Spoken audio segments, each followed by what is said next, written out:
Driver नव्हे भागीदार बना. नमो सहकार टॅक्सी योजनेतून चालकांना मालकी हक्क दिला जाईल असं आमदार निरंजन डावखरे यांनी म्हटलं आहे.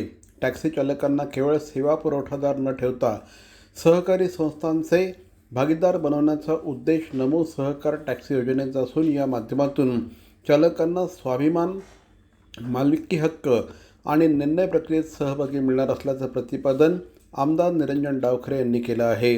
देवदत्त सहकारी वाहतूक पर्यटन संस्था मुंबई आणि भारतीय जनता पार्टी यांच्या संयुक्त विद्यमाने आयोजित टॅक्सी चालक मालक मेळाव्यात ते बोलत होते.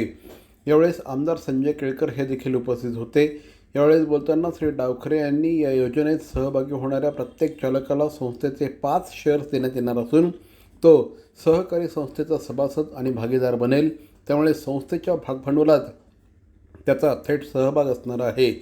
चालकांना केवळ उत्पन्नाचं साधन नाही तर संस्थेच्या धोरणात्मक निर्णयांमध्ये सहभाग, समस्या मांडण्याचा अधिकार आणि व्यवस्थापनात प्रतिनिधित्वाची संधी देखील मिळणार आहे. सहकार क्षेत्रातील पारदर्शकता, लोकसहभाग, सामूहिक मालकी हे या उपक्रमाचं वैशिष्ट्य असल्याचं सांगत ड्रायव्हर नाही भागीदार बना हा या योजनेचा मुख्य संदेश असल्याचं श्री डावखरे यांनी स्पष्ट केलं.